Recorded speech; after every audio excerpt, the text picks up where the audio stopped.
Hi everyone, welcome to TTFF 20 event and thanks so much for joining us. This year our full film program will be screened online from September the 9th to the 15th with our new media exhibition installed at Majula Art Gallery in Woodbrook, Port of Spain. Don't forget you can check out our full film listing and pay for film bundles at online.ttfilmfestival.com.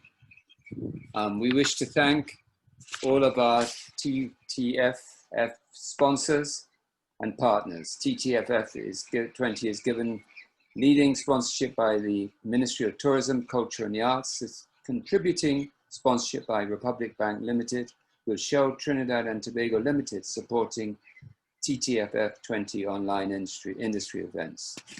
So we're very happy to have with us today Luca Ammendola.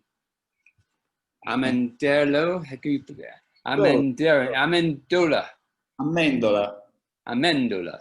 There you go. You have to put the Italian accent and it works. Okay. And you're joining us from where?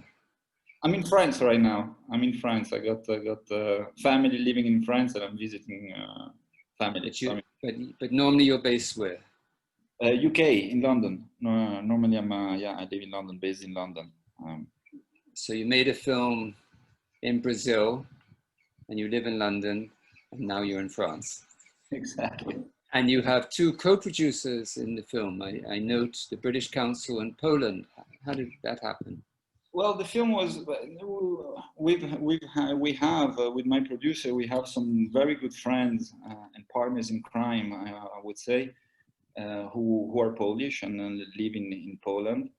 And Poland has a fantastic tradition of cinema and has a fantastic school in Łódź. And a lot of the technicians and artists that we used on the film came from the school, came from Poland.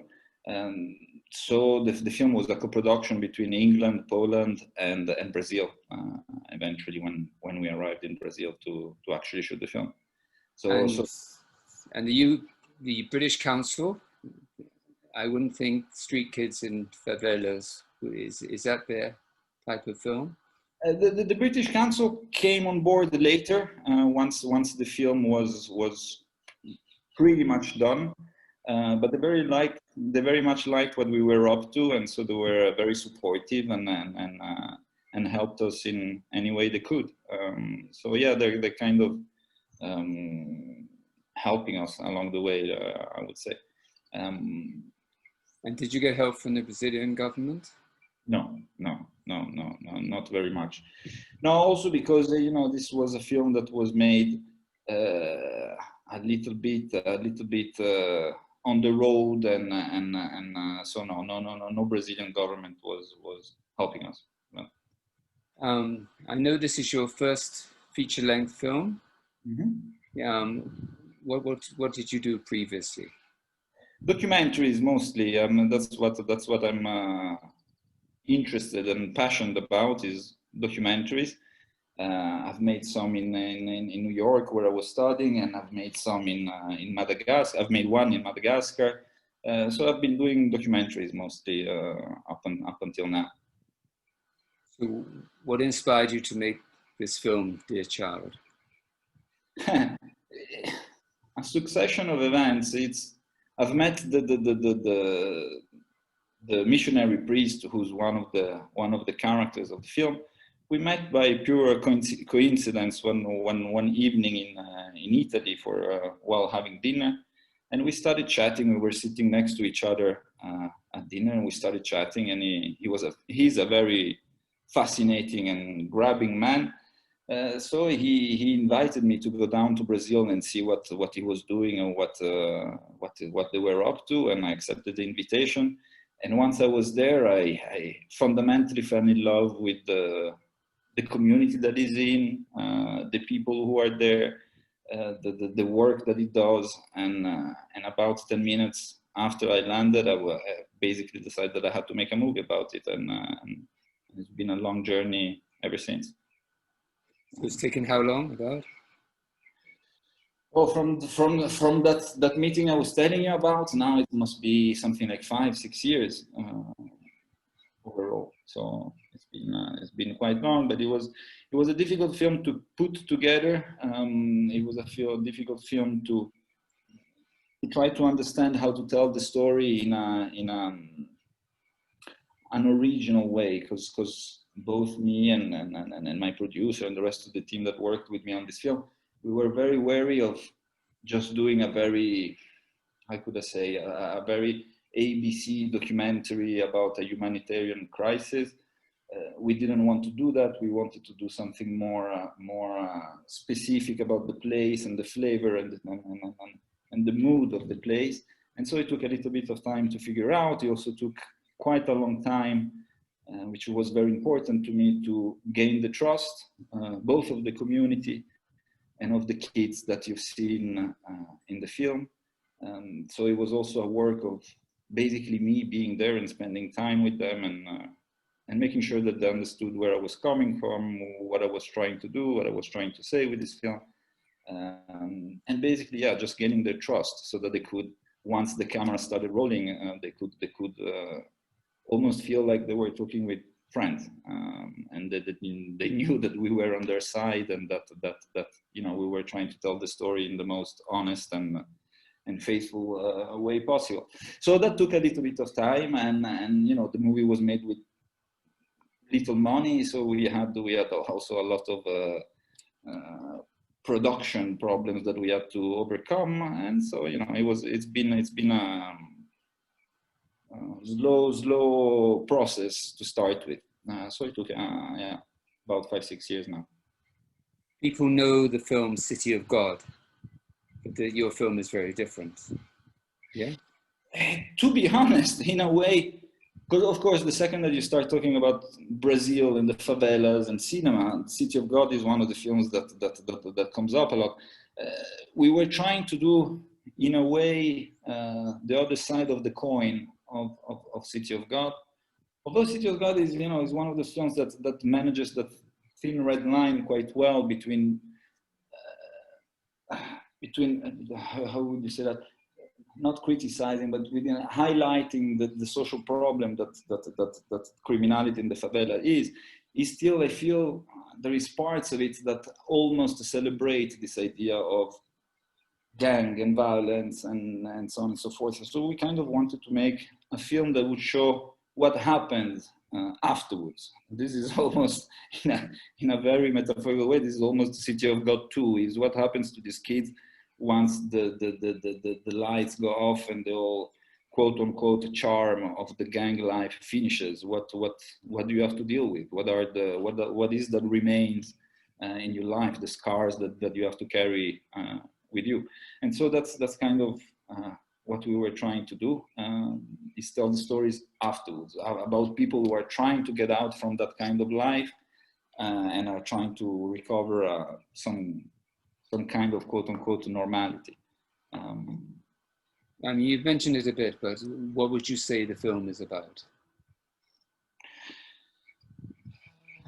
At a fundamental level, I would say it's a film about hope, about the ability of forgiving others, but above all, forgiving yourselves some of the mistakes that you've done in life, and trying to build from that forgiveness.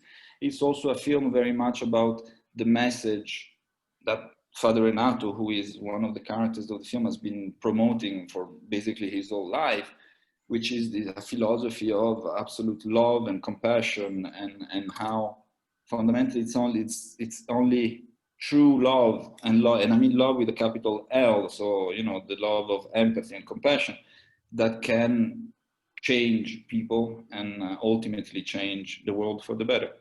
So I would say that the two main themes are these: it's a story of redemption, because these kids have gone through hell and are trying to get out of it. So it's the story of their redemption, and it's the story of this father who for 40 years has been desperately trying to save as many people as possible through the message and this idea of love and compassion and empathy and understanding and forgiveness So I would say that these are the two main themes of the film. Some activists criticize the role of missionaries. How is your father different? Well, I think it's, it's like most things in life. It really depends on the man and on the person, on the individual. I think I'm not. You're gonna tell me. I think this is the film that we've made was never intended as any kind of celebration of the idea of being a missionary or the religious aspect of being a missionary, but it was more about a man who I believe he's a very special man. I believe he's a very sincere man who has been doing some fantastic work in the community that he's ended up with. He's somebody who's very respectful of the community that he's in. So I think, and he's somebody who's very much loved and beloved by the community he's in. So of course, like everything in life, there are people who there are bad and good missionaries, I guess, and the one that is portrayed in the film, I think, is a very, very positive one, a very good one. So was it through him that you got the trust of the teenagers, the kids? Because it couldn't have been easy to get them to open up about, to be honest, their experiences. More than anything else, it was just time. Yeah, of course, we were introduced by him, so he's very much loved by this community. So the second that he gave us the thumb up, the kids kind of they were more easygoing with us. But fundamentally, what really did the trick was just time. I literally spent a month and a half with them before any camera ever showed up. Just going there almost every day and chatting with them and sharing stories and sharing experiences and playing football and, just being silly and being serious and just spending time with them. And little by little, they figured out that, I guess they figured out that I was trustworthy, and we started creating a connection, a kind of relationship. With some, others were more, shy and reserved and didn't want to have much part in any of it, which is, absolutely understandable. And others actually absolutely loved the whole experience and turned out to really want to talk about it in front of cameras. But to answer your question, yeah, it's time. It's just time, spending time with them. That did the trick, I would say. The film had narrative and documentary elements. How did you fuse the two? Well, the whole idea of this mixing narrative and documentary, again, as I was saying earlier, I was kind of wary of just doing an ABC humanitarian documentary. So I decided quite early on to tell the story through the eyes of a foreigner, for a couple of reasons. First, I wanted to open up the conversation and topics and the themes of the film beyond Brazil. I think that the message of these kids and the message of the father is a message that is very much applicable in Brazil, like it is in Italy, like it could be in Trinidad and Tobago, like it could be in France. It's just, a message that is quite universal. So I wanted to open up the conversation with that. And so, yeah, that was the fundamental idea. Then the second thing also that I wanted, because obviously I was a foreign there. I was a foreigner in a community that is not my community. And I think that a Brazilian would have shot the film very differently. So I wanted to use somebody, in this case, this actor, to kind of give me the distance from my subject and kind of give an excuse for filming the way I filmed the place, because the things that I was looking at, that I was interested at, were probably things that a Brazilian would have not picked up. He would have probably picked up other things. So the idea here was to put almost a cipher between me and the subject to be able to film the place as what I was, a foreigner. So that kind of was the idea. And also then, but this came a little bit later, it allowed me to structure the whole film as a memory, which allowed me more, I would say, more freedom in how I would tell the story. Because being a memory, he was less constrained by the structure of narrative. So I would say that these are the three main reasons why we had this mixture between narrative and fiction. And the role of the photojournalist, that was your story? No, not at all. Not at all. It's not at all. Of course, he's an European guy being in Brazil taking pictures. So, you know, to a certain extent, there is a lot of similarities with a European guy being in Brazil making a film.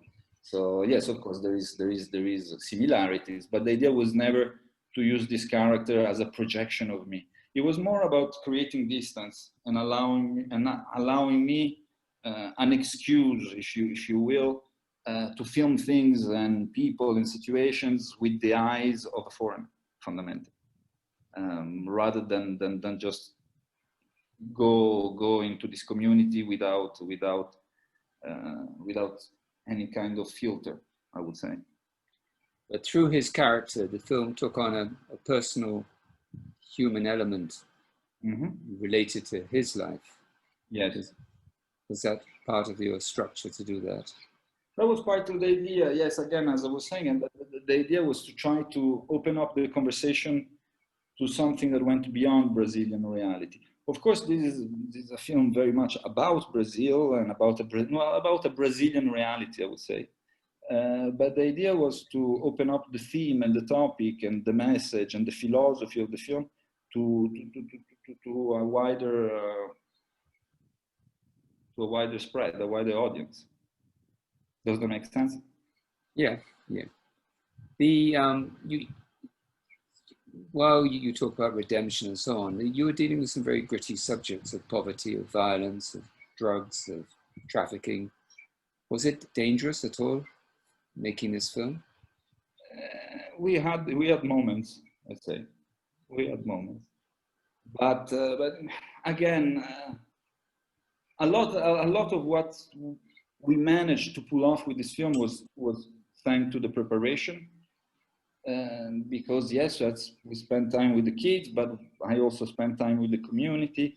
So by the time that the cameras came in and we started rolling and we had the crew on location, I already had created kind of a group of friends and of people that were helping on the film, locals. So fundamentally, the whole community knew about this film. And that kind of protected us because everybody was kind of excited about the idea of a film being made about the community. So we had a lot of help from left, right, and center, even from traffickers and people involved with the drug business that gave us, permissions to shoot in certain neighborhoods and things like this. So again, it really came down it was really about spending time with them and making sure that I understood that we were trying to do something beautiful, or attempting to do something beautiful for the community. And once that was understood,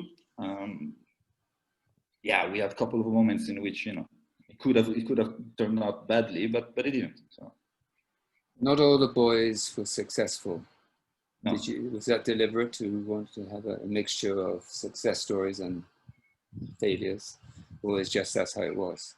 It's just how it was. I imagine you're referring to at the end of the film, what happened to the boys.